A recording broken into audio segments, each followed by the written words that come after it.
I was making 60% in half a day. Crazy. So people who deposited $1,000 would wake up on Monday, and by 1 p.m. Monday, they have $600 profit already. If you're active on X, popularly known as Twitter, you would have come across a Forex trader who has made $100,000 in 24 hours, 2 times in a row, within the last 2 weeks, just to prove that it's not mere luck. I'm talking about no other person than Kenechukwu Ojiakor, also known as Trade with Kene. He's arguably the biggest or one of the biggest traders in this part of the world, a solid entrepreneur, philanthropist. God bless Kene. And the Minister for Bowling and Enjoyment. On today's episode of the podcast, he shares his journey with us, his successes, failures, lessons, and everything in between. So, as always, grab your pens, your notepads, sit back and relax because you're in for a jolly good ride. While at it, don't forget to subscribe to the channel. Hello, everybody, and once again, welcome to another episode of the Entrepreneurs Connect show. Okay, and today, as always, we have a special guest in the house. Now, as you know, the Entrepreneurs Connect show is a place where we interview African entrepreneurs to hear about their journey, their successes, their failures, and everything in between. As you know, at the end of this show, you'll go with something tangible. Today, we have no other person but Kenechukwu Ojiakor. Thank you for having me. AKA Trade with Kene, right? Thank you for having me. How are you doing? Thank you very much, first of all, for honoring my invitation, even though you stressed me a bit, but I'm glad we are getting to do this finally. I appreciate it. All right, so you're Twitter celebrity trader. I mean, where are you a celebrity most? Like Instagram or Twitter? On Twitter, you're always causing trouble. On Instagram, you look chill. I used to I'm a total menace on Twitter, but Twitter, Instagram, yeah. I saw a tweet today. Your Idolo, they copy my trade. Because I notice anytime I'm on break, is on break. Anytime I'm active, is active. To be honest, sometimes you just come on socials, cause chaos and leave. I mean, it's something I really like. Just get them to talk. I mean, stuff like that. Interesting. You're doing a phenomenal job. I appreciate it. Thank you for inspiring a lot of people as well. And let's get right into the show. So the first question I'll ask you is, tell me your story. What did growing up look like for you? That story is going to be something. Like growing up, Kenechukwu is born into a family of 6, really. It's very funny when I tell people I'm the last child. Really? Last proper, baby of the house. But, I grew up into, I wouldn't say silver spoon family, but we're very much okay. Somewhere within the suburb of Ajegunle, you feel me? But I happened to be that one child I wasn't born in Lagos, I was born in during the Kano riot, and eventually my parents navigated through the Kano riot and gave birth to me in Anambra State. So growing up, I've always had people I will look up to. It's been a life of struggle all along the line, and that is what carved the niche for me to be able to, do what I do. So it's been good and bad, but we thank God, really. What did you study in school? I studied genetics from the University of Lagos. What you studied is divorced from what you're doing. If I tell you my story from school, okay, I think this is the best time to even talk about it. So I kicked off really as I got into the College of Medicine studying dentistry. And when I was studying dentistry in College of Medicine, I started my first business called Shop America when I was practically like 18, Then I believe nobody used to ship in items into Nigeria. So I had a cargo company in USA, UK, and China, and I helped individuals shipping items into Nigeria. So How did you stumble on that business? Okay, so really what I did was I was broke, really, really broke at that time. And I kept on telling myself, as an Igbo man, you want to make money somehow. So I kept on telling myself I need to make money. And I figured a niche where I could get money from, which is the fact that people like to bring stuff into the country, but they didn't know how to. So I went online, started sending different mails to different cargo companies. And luckily for me, I was sending like hundreds of mails. A particular cargo company replied me, and they're like, okay, tell us what you want to do. And I said, I have an offer. If I can bring so clients, are you going to reduce my rates? And they said, let's see, push it. And then I started Shop America. Shop America was better through that idea. So I kicked up with helping individual ship items from USA, UK, China into Nigeria. And then throughout my stay in the University of Lagos, I won Entrepreneur of the Year every single year till I left school. Interesting. Then, from College of Medicine, studying dentistry, I remember I got withdrawn from College of Medicine because I lost total focus. Then got into University of Lagos, studied genetics. And to be honest, when it came to shipping items, I had University of Lagos on total chokehold, Shop America. And then College of Medicine, I had it on chokehold. So I was a working multi-millionaire at like 19, So you made your first million at 19? Not first million, no. First million is rubbish money. What age did you make first million? My first million was 17, but 18, 19, I was already in like tens of millions. Like tens of millions. How did that feel for you? So my family is very weird. So one thing about Igbo family, as I was studying dentistry, right? Yeah. My father would always say, I have a son that is studying dentistry. I have a son that is doing that. They have to be proud. So of course, when I was in College of Medicine, I didn't have the balls to tell them I was leaving, school. So I needed an excuse. My dad still calls me engineer till now. See, it was crazy. I needed an excuse. So what I did then was all the profits I was making through business, I was saving it in my bank. Saving it in my bank. So immediately when I got withdrawn into Unilag and, eventually they found out, I told my dad, Daddy, it has happened. They said, what? I said, I'm out of College of Medicine. And he said, I'm going to kill you, I'll do this. So I said, Daddy, you know what? Let's go to the bank. And my dad and mom followed me to the bank. And when we got to the bank, I told them, print our statement of account. And they printed our statement of account. And immediately they brought it out. I kept it on the table. And I said, Daddy, look at what your son has done. And he looked at it. He was in total disbelief. What age was this? This was, I was 19 at that time. Oh, do you have like a fair idea how much was on the account at the time? I can, a fair idea, almost 20 million, like 18 point something million. Now, that was available balance, not turnover. Yeah. When you have turnover was like over like 60 something million. And I didn't have a car then. I didn't want to get a car, but I had luxury, like total luxury, whatever I was doing. So when my mom saw it, my mom said, like, okay, let me not speak it, but basically what she said is, I think this is your calling. So you can do whatever you want to do. So I had that freedom to do what I wanted to do at any point in time. Would you say you're a born entrepreneur, or do you think that circumstances of life, like the average Nigerian is an entrepreneur right now because of circumstances of life? So do you think you're a born entrepreneur, or do you think circumstances of life, made you to embrace entrepreneurship? I would really say I'm a born entrepreneur. I wouldn't really blame it on circumstances, because if I have to say circumstances, I still ventured into trading Kene after Shop America.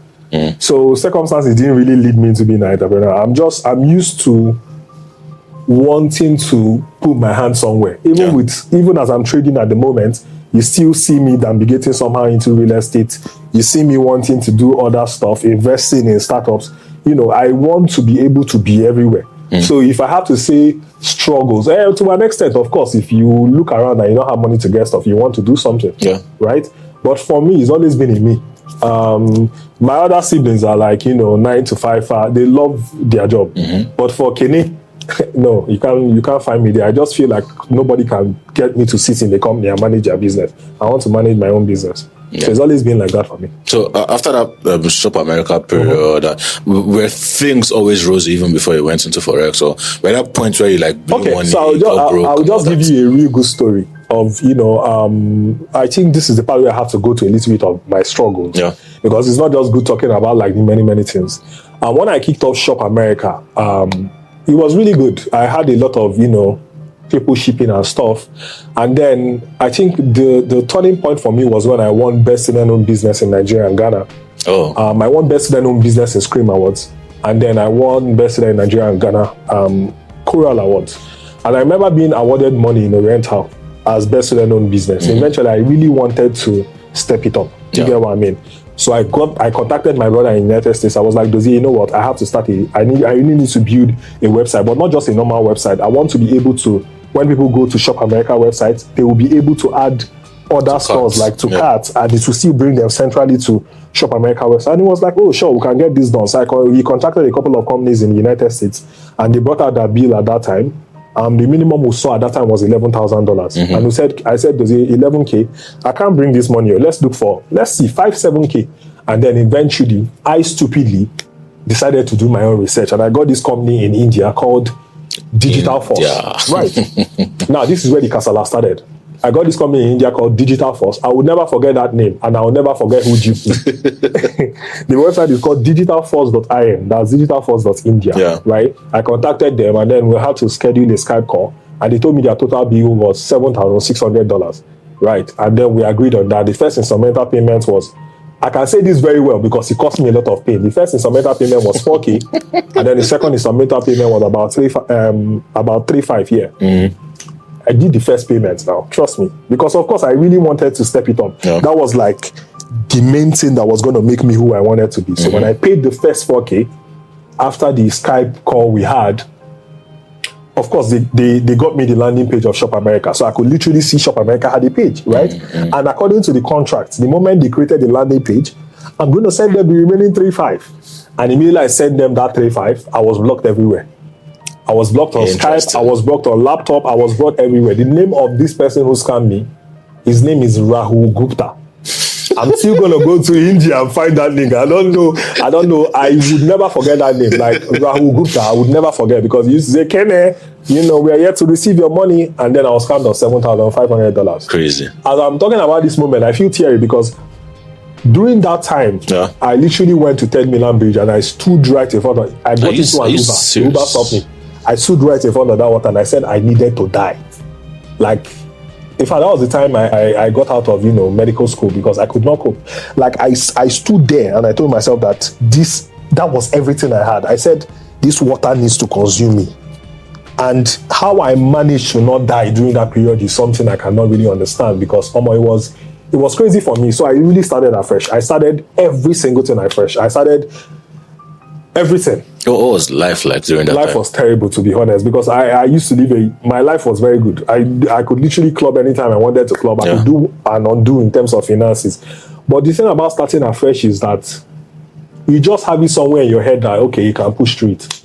You get what I mean? And of course, my education suffered. My love life suffered.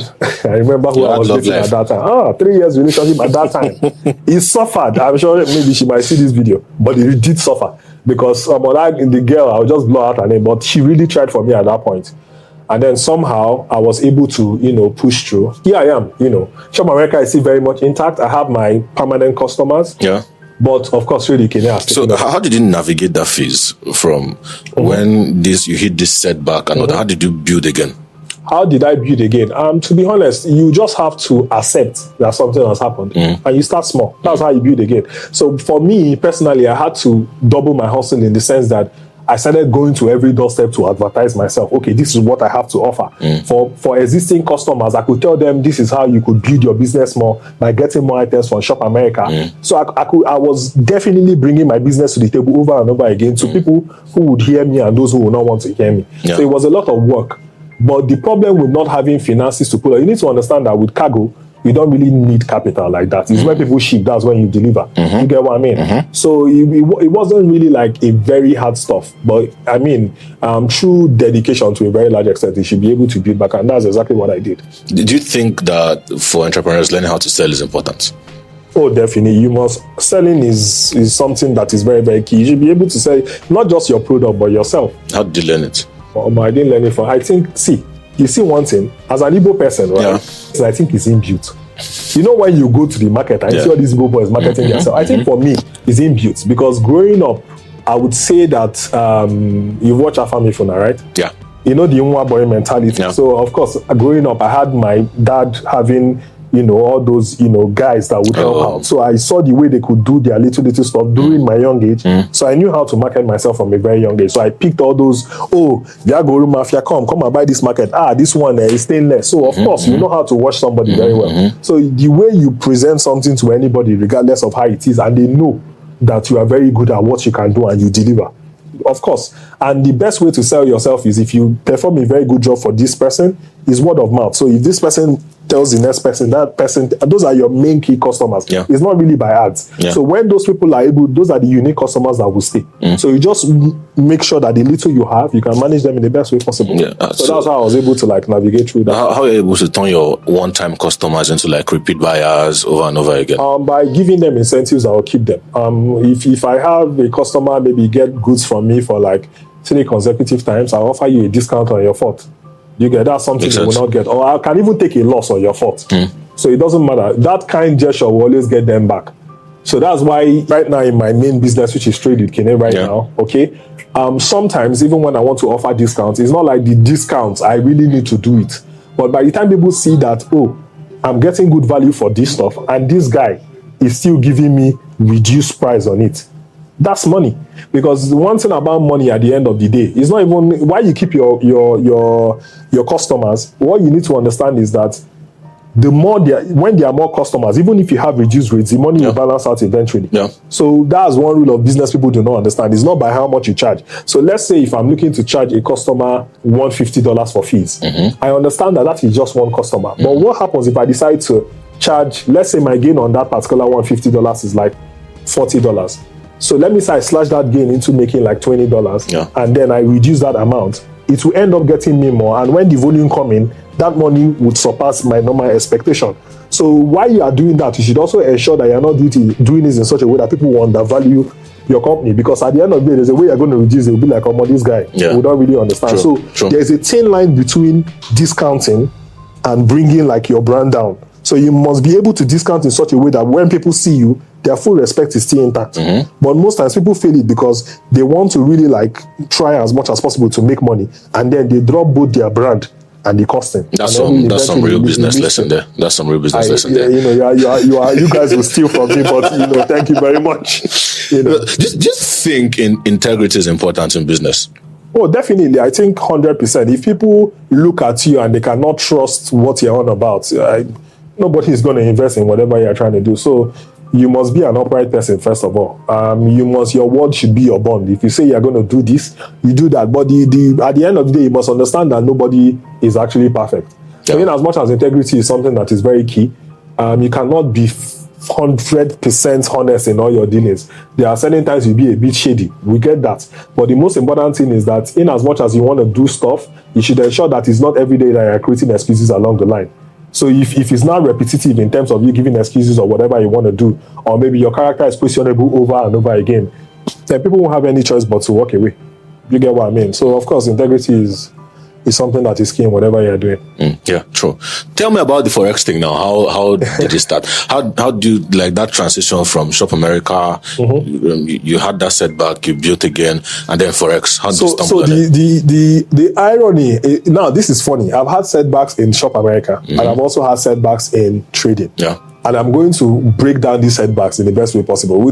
When I kickstarted Shop America and I was, doing my entire stuff with Shop America, I came across trading in 2017. Through IML, really.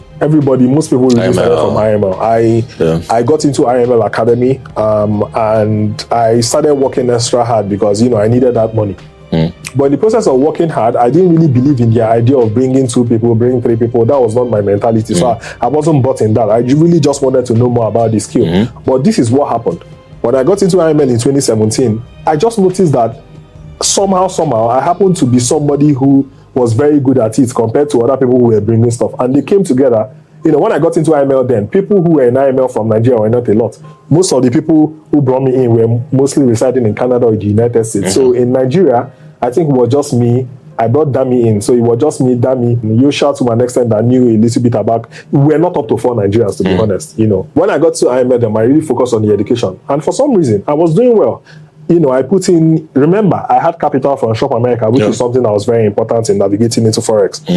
I didn't come in empty. So, of course, I came in, tried my little $100, lost it, tried another $100, lost it. And then I sat down and I said, what's going on in this industry? I wouldn't say I was sad because $100 was not a lot of money to me at that time. It was just, let me play and see how it's going to work. So, eventually, I now said enough is enough. And then, I got another $100, and I noticed that the $100 was beginning to give me small money along the line. And then I put in $1,000, and that's when I started experiencing small growth. That $1,000 eventually got to like 8K, 9K. And I said, Kenechukwu, you know what? That was like early 2018 before I founded Trading Kene. I said, you know what?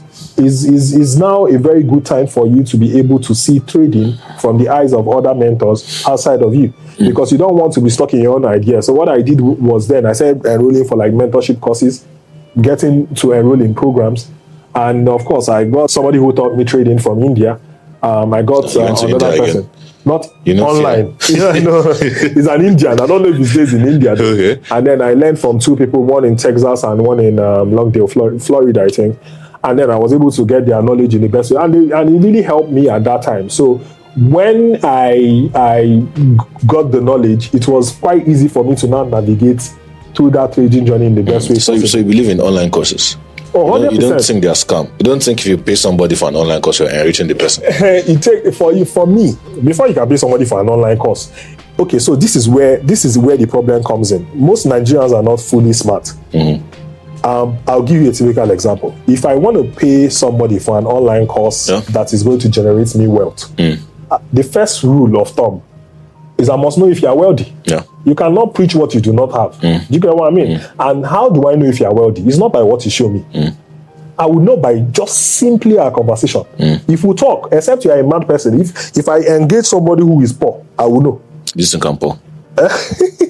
No, you are not poor now. If you are poor, I won't be here. Do you get what I mean? Like, you know, at the end of the day, if you remember our first conversation, our conversation did not end on Instagram. Yeah, true. I had to bring you to WhatsApp. True. Do you understand? So before we could even navigate through that, I would have watched a few things along the line. There's nobody who has successfully from social media managed to bring me for us to see one-on-one. It is impossible. Not one person can do that because it is very hard, except you've had a physical encounter. But there's something about riches. Riches does not hide. A poor man can easily just bring a can of flaunt. But if you see a rich man, by the way they think and the way they navigate through things, you know that this person is not poor. So by simply doing a little bit of research, you'll be able to see out those you should learn from and who you shouldn't learn from. So I think that is something that is not so hard for me. So you don't think that somebody is successful at something, he will not want to teach people? If this thing is really working for you, you'll not teach anybody. Okay, so for me, this is how I'm going to put it. If I wasn't within the trading industry, and I'm doing something totally different, I would not teach. And I'll tell you why. So it depends. So are you saying it depends on your niche. Exactly. The thing here is, many people tell me, Kenechukwu, why do you teach Forex? Right? I mean, it makes money. Why are you teaching people? And I always tell them that, look at me carefully. Do you really think that if I want to teach somebody trading right now, you really think I'm going to teach you 100% of what I know? That's impossible now. If you like, pay me $10,000. It's not possible. I'm going to teach you like 80%. No, it's only a madman that teaches 100% what he knows. Except we want to start lying to ourselves. Because you must always want to keep something that will make whoever you taught to keep on respecting you for the rest of his life. Because the one thing that people do not understand is that if I come and I give you 100% of what I know, and I'm no longer of value. And once you understand that, you have something to hold somebody to. So by the time you do not understand that simple rule, you will be a disaster. So if somebody should come and tell me, okay, I want to learn trading, I'll give you 80% of what I know. If you now decide to discover the remaining 20%, all good and fine, but I will not give you that 100%. My hard work is not going to work like that. So at the end of the day, you know, the people teach, trading is a very big environment. Everybody can fly in it. So if I come in and I teach, I understand that when you're making money, it doesn't affect my money. So I'm not really bothered. But when it comes to things like, areas where you know that the people doing it are quite small. You have trade secrets. No, come on. You can't just let it out. Now, do you want to go poor? Definitely not. So that's the only way, I see it in that direction. So you said you started learning from these online mentors. Oh, yes. I made money first personally, but I wasn't so confident in making money myself. And then, of course, I had to go through mentorship. That's the first step. Then eventually we are going to go into my struggles. But continue. So what happened next? You successfully learned from them. So I successfully learned, and then I founded Trade Kene late 2018, and then I had my best trading year ever in 2019. Up till now, the best trading year I've ever had in trading ever in 2019. How much did you make that year? I wouldn't put it in terms of money now. I'm going to put it in terms of accuracy. Okay. I had in 2019, out of 12 calendar months, I had 100% win rate for at least 10 calendar months without actually witnessing any loss. That was my era of trading SRP. Basically SRP at that time. Euro, JPY, GBP, JPY. So I wouldn't rate it in terms of finance. If I have to rate my trading in terms of finances, of course, the later years are better. 2023 now, of course. But nobody rates trading in terms of how much you make. It's how consistent you make the money. So what's the most amount you made in a year from trading though? In a year? Yeah. I can't talk here. No, I can't talk here. That would be. Can you give us a do you range? understand that this is record? You know that they used to tax people in Lagos. The way, no, I can't talk about here. But what I'm just going to say is I've made enough. No, nobody comes. How would I come to camera and be saying say so. We're not. No, I'm not going to talk about. Let me. It's not about recording now. I'm just going to tell you the amount of money. I'll tell you in a very good day. Very good day, you can close $100,000 in a day. So when you decide to now spend it, of course, nobody can make 100K every single day of their life. Yeah. But in a year, There are people that make it on Instagram. There are people that make it on Instagram. Yeah. I put it to you that they are lying. Well, how much do you say they make it There on are people Instagram? that make like 100K every day on Instagram. Every day consistently. That's a lie. It's not possible. On Instagram. On Instagram. That's why it's on Instagram now. You know, more one day I think during your show, you bring a bunch of traders. Just allow me to sit that there and I'll catch every single person. Do you get what I mean? But no, but I can't really come out to tell you like the most money I've made. But I'll tell you I've made good money. I've made good money. I'll give you a typical like. Okay, so let me just no, don't worry, scrap this part. No, you are trying to do things to me that I won't let you do. You want to get me in super trouble. Nah, it's not going to work like that. You want to tell me something? You want to share an experience? No, I wanted to tell you. Okay, so this is going to give you an idea of what trading can do. Yeah. So in 2020, in 2019 was my best trading year. Yeah. Towards the end of 2019, something happened. I'm sure there was a time you were in your house and I saw breaking news. Lagos Island is on fire. Yeah. Okay, so let me tell you what happened that time. I had my best trading year in 2019, and towards later part of 2019, something happened during that time. I came back from Dubai and I was in my house. You know, I had a very good trading year, so of course I went to Dubai. I said, oh, I'm going to travel and, you know, not look at how much I'm going to spend. And see me now, I traveled then, and I just called car rental people and I said, see, even if I'm going to the marketplace in this Dubai, Lamborghini will be what will be carrying me. Sorry, Rolls Royce, it will carry me. And that's the funny thing.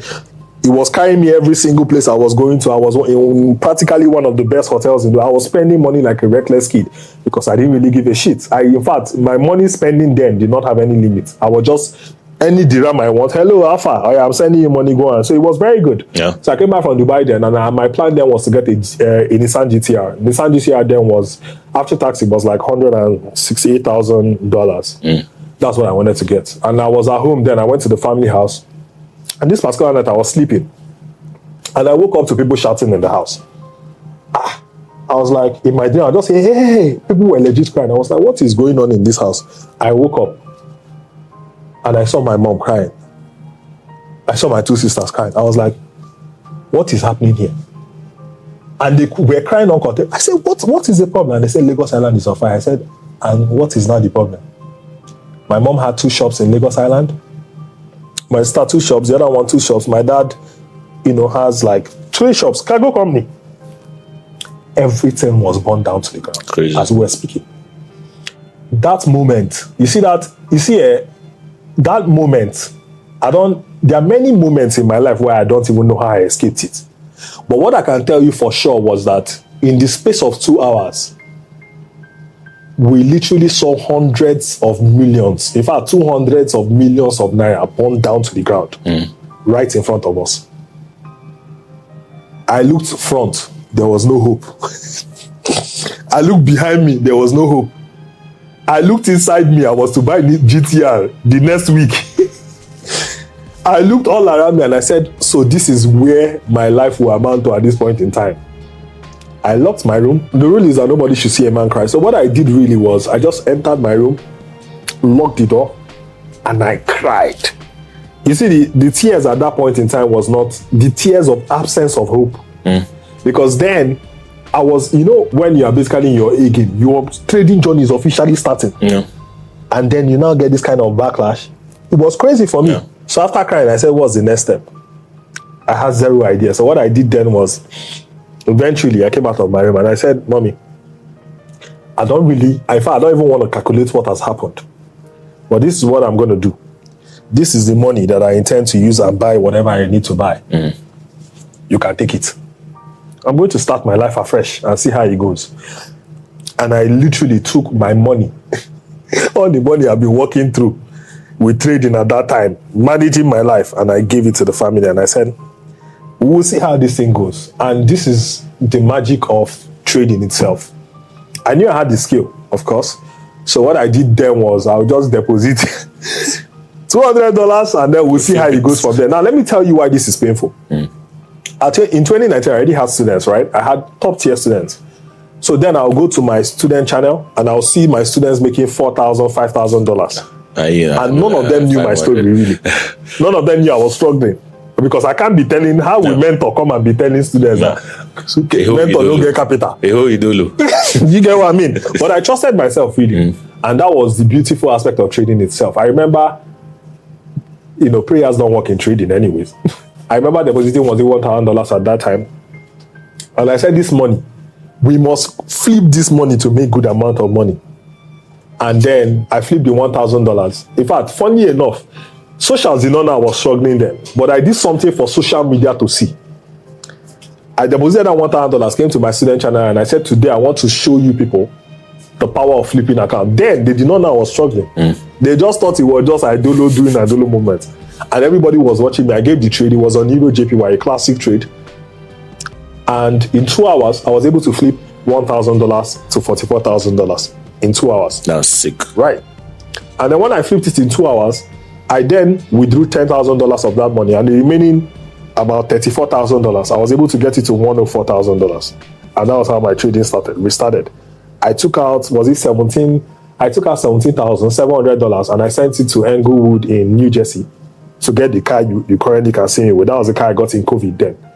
It's an important car. That's the main reason why I've not seen trading now, because it actually signifies my struggles. Do you understand? Anytime I look at it, I'll be like, oh, I've suffered. Like, I've suffered. So, I mean, that time was very much defining to me and stuff like that. But now, life is beautiful. It's totally different from then now. Now, at least we have our focus is on our focus. So, you won't be asking me for yearly revenue now. So, I mean, that's basically like it. So, book smart or street smart? Which do you think is very important? I'm definitely not, for me, okay, for success, book smart or street smart.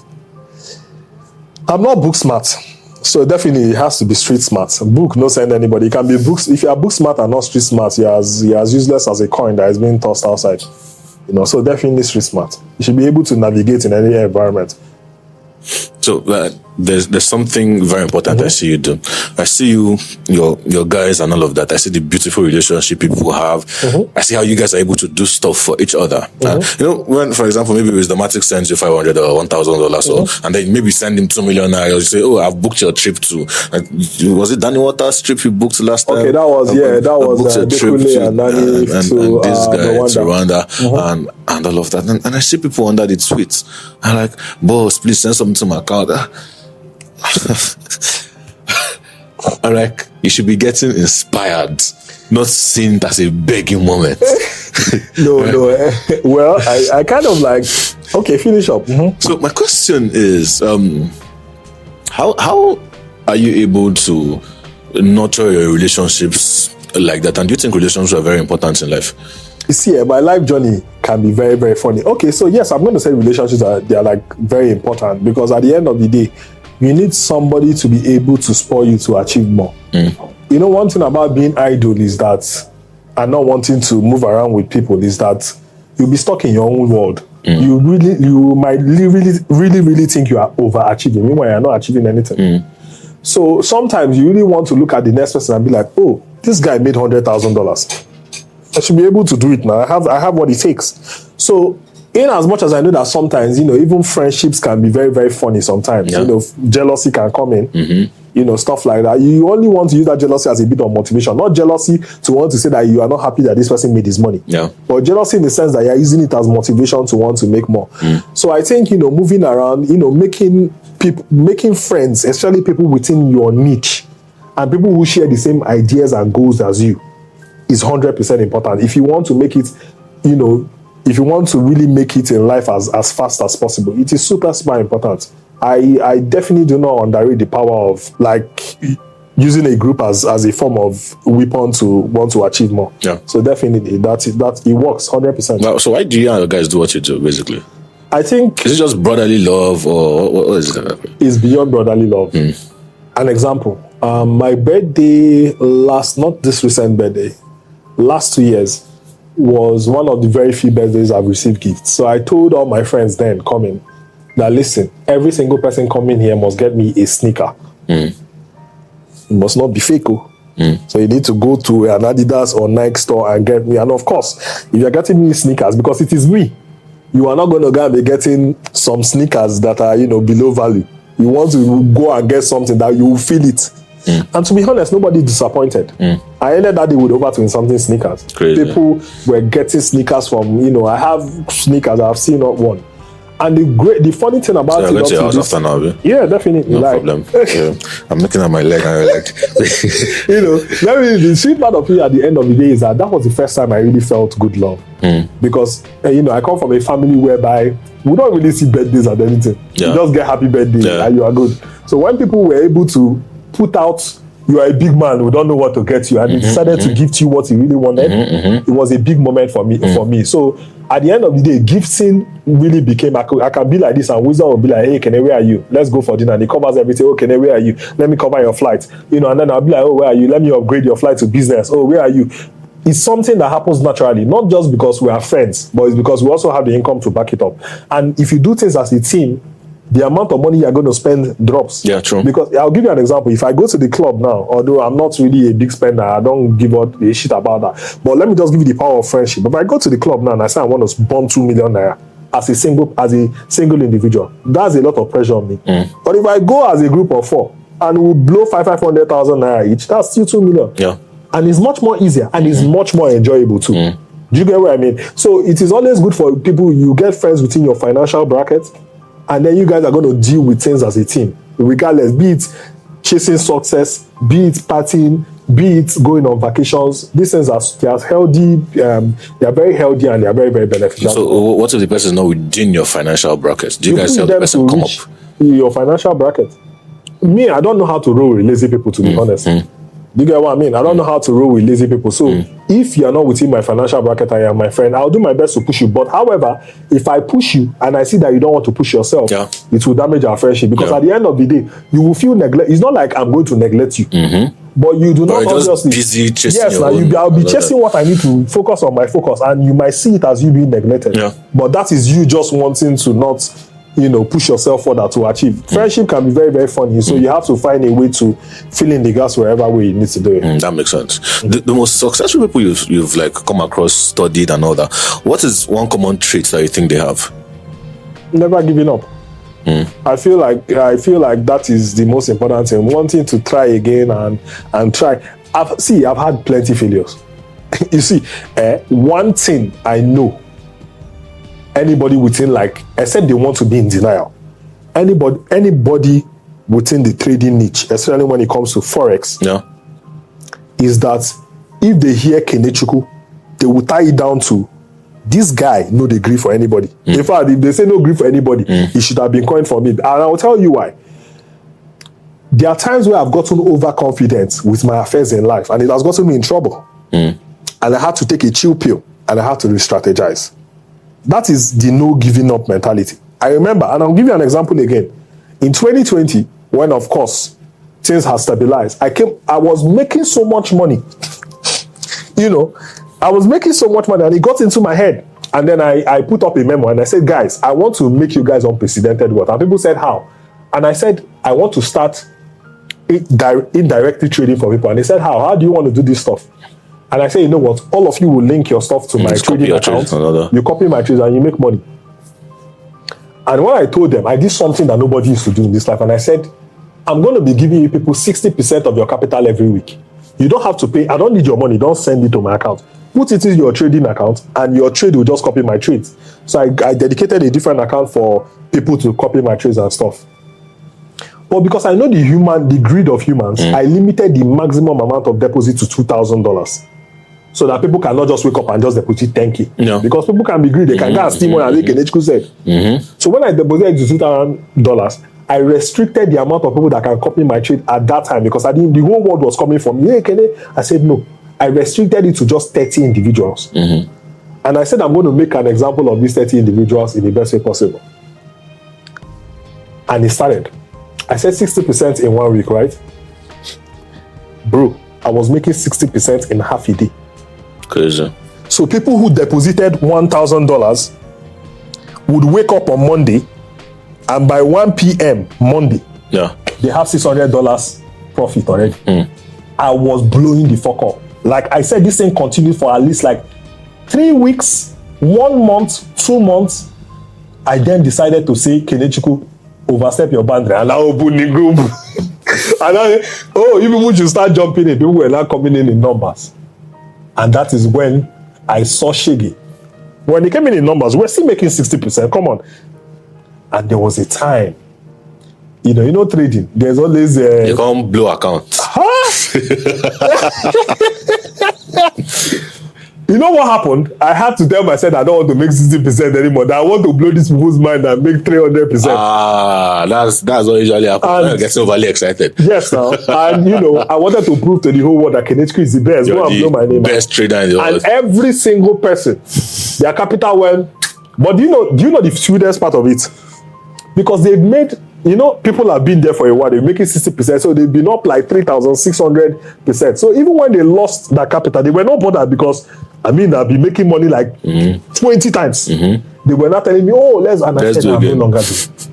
You know what? I know when I fucked up. I know, because the thing is addictive at the end of the day. When you do something, and even at the end of the day, when you feel like it's making money, you might want to say you want to continue, and that's when the devil will now open pit and now deal with you. And I said, okay, enough is enough. True. But of course, people had to come for me that, oh, Kene, this, that. But the amount of success that came out of the program were able to overpower those who were making the noise. And that was one life lesson I took. And I said, okay, you people will not see me again.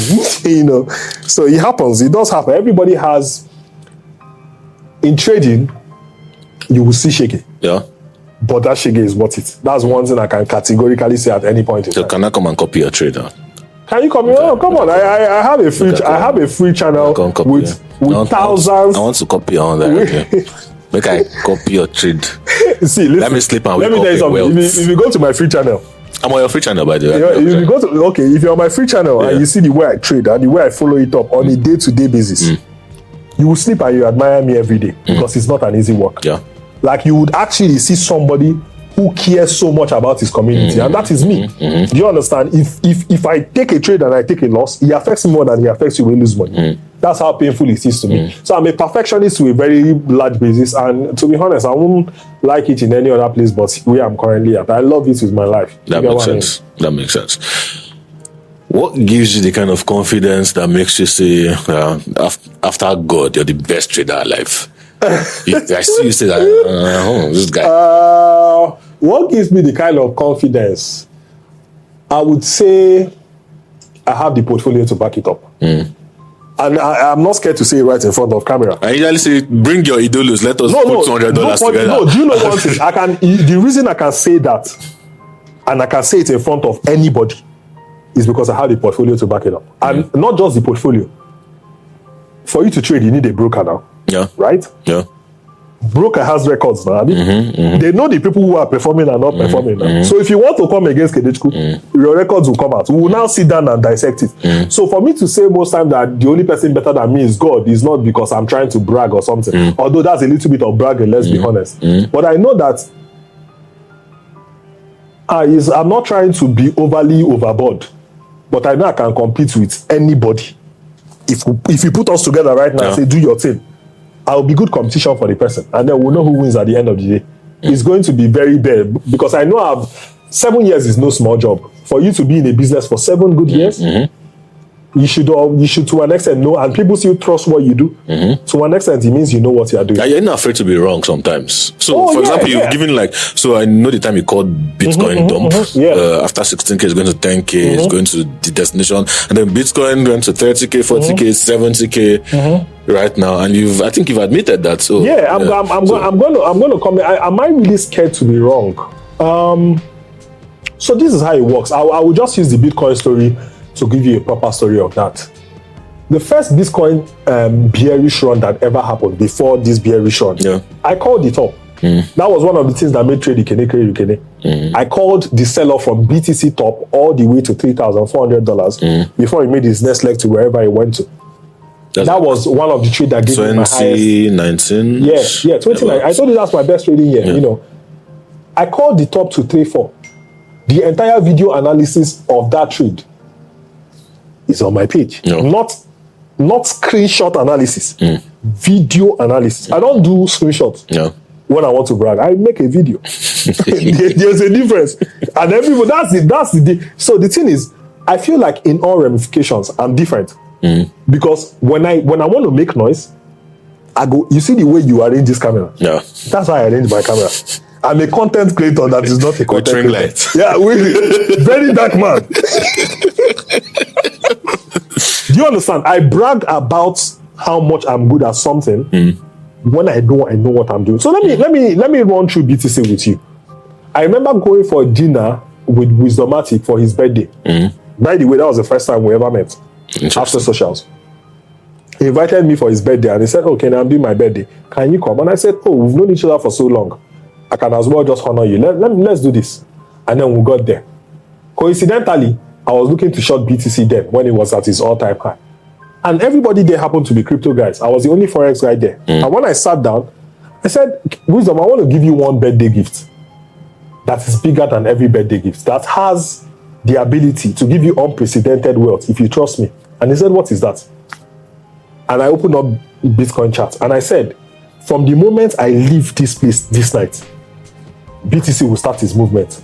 And he said, "What movement?" Because guess what? On that table, with almost 15 individuals, everybody was against me. And I said something that day, and I said, BTC is currently at 63,000. Yeah. This was 2021? Yeah. 63,000. And I said from 63,000, the next leg that is going to make from 60,000 is going to be 40,000. And when that movement starts, to tell you that I know what I'm saying, when it starts making that leg to 40,000, it is not going to stop till it gets to 40,000. And everybody turned to me and said, "Who be this guy?" And everybody kept on looking at me. "Is this guy normal? What level of courage do you have?" And I said, "That level of courage is what you're going to see in the next couple of days or weeks." And they kept on. And do you know the funny thing? People made video on that day to mock me because they wanted an evidence to say these Forex people don't start. Nobody could upload that video because they saw it happen. And I said from 40K, BTC will go to 30K. I said from 30K, BTC is going to go to 19K. And I said if it breaks through 19K, it will go to 10K. And if it breaks 10K, you will even see 5K. Although that 5K, I was like, it may or may not happen. But it still depends on what BTC done at lower levels. But I made sure I was able to state key things during that dinner. I said 40K must happen. 30K must happen. 90K must happen. 10K must happen if 90K breaks. But the funny thing about the end of the whole thing is that I mentioned approximately 5 levels. And out of these 5 levels, with 2 levels being shaky, at least the main 3 key levels, which I bragged about, happened in real time and everything. And guess what? I did not only just say it for saying sake. Wisdom was too funny with how he approached me with that. He called me on Twitter Space and he said, "Kenechukwu, I want you to come on Twitter Space and repeat what you just said."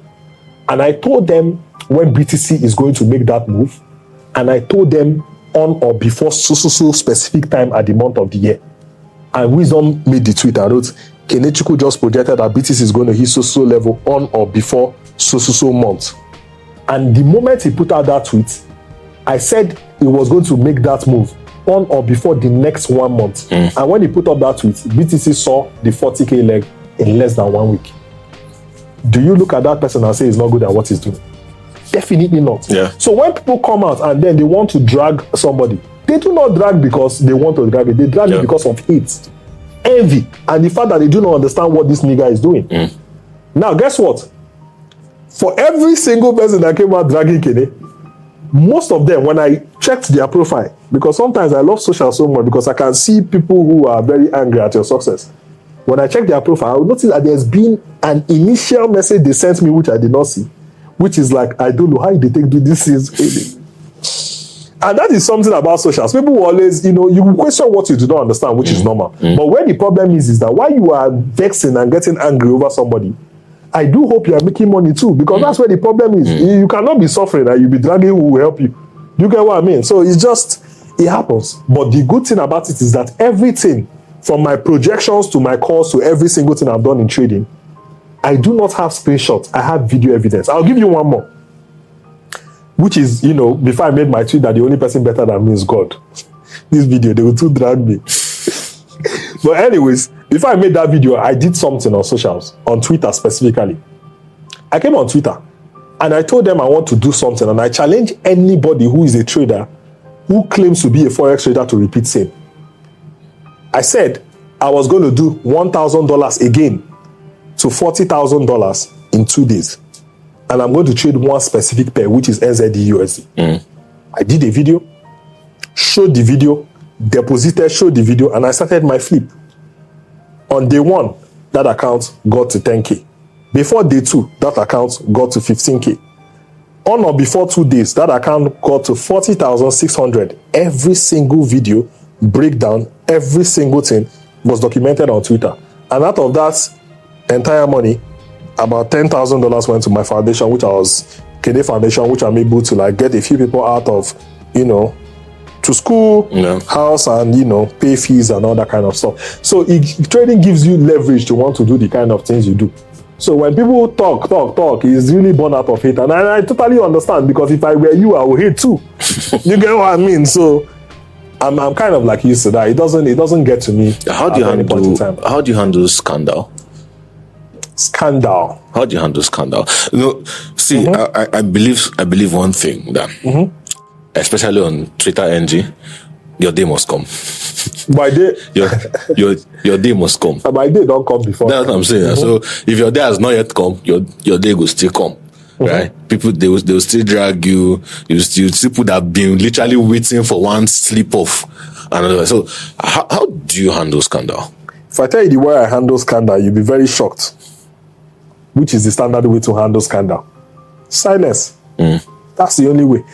You giving voice to a scandal will increase the noise. Yeah, trying to explain yourself. You don't need to explain yourself. Trying to do space. The only scandal that would demand me to explain myself is something that would drag me to the ground. Let me give you an example. Sensitive stuff, rape. I will have to explain myself because that is very triggering. But if it's not rape, if it's not that I robbed somebody or things that can put me in bad light, I don't need to explain shit to you. I don't give a fuck. If you like, go to Instablog and go to Gslove. That is your business. The only thing I know is that you might just wake up and you see a court document that you have. You come and explain yourself in court. You know, what people do not know is that the greatest noisemakers know nobody. When you call, hey, are you don't know anybody. Do you know who I am? You don't know shit. Nobody. The moment I'm talking to you. If you need to ask that question. No, if I'm talking to you as an individual, I say, do you know who I am? I will deal with you. Because I know you don't know anybody. I don't need to tell you. So if I feel like you are becoming a menace, you are becoming an idiot, you feel like you want to flex your muscle, you will meet a court document in front of your door. They will just slip you through here. Don't honor it. That is, you know, with Nigerians, there are ways you follow them. People always forget that anybody in this life is trackable. If the moment you put out a tweet, that's why these guys on Twitter writing apology. No, do you understand? Every single person is trackable. The moment you put out a tweet like this, it is bouncing off a pole. The MTMers that is bouncing off from, they know. See, I can literally put Google Map and it will bring me to your house. Every single human being is trackable. So for you to get your letter is not hard. And I don't need Gmail or your email for that. You will just hear your gate man knock and you see court documents. You know what to do after you see it. So it's not, I don't need to come and exchange voice with you. It's poor men who do that. Nobody has that time. By the time you need that court document, everything will sort out itself. So if you bring something that is like libelous, does not make sense, you accuse me of something I did not do, we'll meet in court. And when we meet in court, you must, and I'm not doing out of court settlement. Nobody will don't do out of court settlement. And I must give you an amount you cannot pay. Do you understand? If I know you are worth 1 million, your charge will be 50 million. So that by the time you sell your property, sell your car, that's if you have car, you sell everything you need to sell. Next time you no go talk again. That's how you deal with people. So there is really no time for plenty talks. People who talk plenty don't have shit. That's, you know. I've given you one cheat again. So it's not when you come, I will deal with you. Don't get anything. If you have to say I would do it, if you have to say, do you know who I am? You probably are nobody. Just be quiet as a whistle. And I think at the end of the day, that is what it is. Life is not so hard, though. Yeah. But the little thing you do, people will see that he has money now. That's why he's threatening.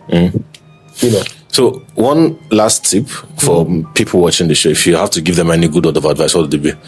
The tip I'm going to give, I think one thing I always say at the end of the day is, I will just talk about the tip to being successful is less procrastination, consistently being on the table, and do not have option B. I know it's very dicey sometimes. Many people say, why shouldn't I have option B and stuff like that? When I'm dealing with issues, especially things that demand my presence and my success, I don't have option B. So my option is either this works or it works. Once you have that idea that either this works or it works, it will always work. Except you are in a place that you are not supposed to be. Do you understand? And I believe the universe always respects people. By the time you are focused, even with your interviews and the entire content creation, I say this is what you want to do and you want to monetize it and do, you will see yourself doing the right things that will get you to where you want to be. So that would be my tip to everybody. That makes a lot of sense. Finally, before you go, how can people learn from you? So they want to learn how to trade Forex and all of that. What should they do? This interview is coming at a time where most of my classes, I don't even teach. If you want to learn from me, I'm not cheap, by the way.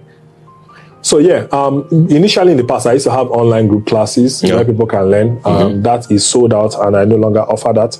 So the only way to learn from me is through in-person online classes or in-person physical classes. For my in-person physical classes, also sold out. I'm not looking to have any in-person class with anybody physically. So you can only go for the in-person online. For the in-person online, it costs $1,000 to be a part of that. And that's basically the in-person physical. Pending one I can open, it costs $3,000 for one person. How did they reach you? How did they reach me? You reach me on Instagram, Trading Kene Instagram. My Trading Kene Instagram is for anything trading. My personal account is for my personal life. So if you hit me with trading question in my personal account, it will be Ed. Okay. But of course, Trading Kene Instagram handled by my P anywhere. Or you can just go to my free channel. My free channel is Trading Kene. Just type Trading Kene on Telegram. It will get you there. Every other modalities you need is right in the channel. So I'm sure that would solve any issue you have. That makes sense. Before you go, I saw that you gave my friend money last week. I say that I said that as you come to this show, he will not pass me by. I say you will give him my own money. Yeah, we will do it off camera. No, off camera they can do while you're off camera. Let me tell you, I'll give you I'll give you a promise that will be fulfilled. The gift I'm going to give you will be when this video ends. Your account number will drop in my DM. I want to see what the content is all about. But Etomi has always been. People want to kill me. I didn't even know the shit was going to blow up. I know he put up a tweet and was like, okay, blah blah blah blah blah. And I saw it. He talked about what he wanted to do. I looked at it and it was something that was very beneficial to both parties. Yeah. Do you understand? And so I saw the tweet and it's funny, but when I did what I did and the thing was blown and I said, EFCC, they will come, but they won't find anything to talk about. But he just talked, he was, 10 million naira, needed something to do, blah, blah, blah, blah, blah. I looked at it, he explained it to me, it looked like something that, and Etomi is entrepreneur in his own stuff. Yeah. My guy, he has so we had to do the little part we can do. I don't get 10 million naira. So I did the one I can do. So basically that's it. All right. Thank you very much for coming on the show. I appreciate that. Thank next you time for I'm inviting around, I should come to your house. I see that you post like FIFA a lot and all of that. I post what? Like FIFA. Sometimes. Don't go to I want to battle you out. Well, this is the thing. Why the next time you're going to be in Lagos, just hit me up. I think we should enjoy life a little bit. 100%. No, I'd let you know. Thank you very much for coming. I should tell people to subscribe to the channel. You know what it is, right? So subscribe to the channel. If you don't subscribe, subscribe because of me. You have to Subscribe you because have of to him. subscribe because of me, and you have to do that shit because this is where you're going to be getting your best premium content and every single thing and the tips you want to be a successful entrepreneur like myself. So hit that subscribe button. Oh yeah. All right, take care of yourself, everybody, and All cheers. right, bye bye.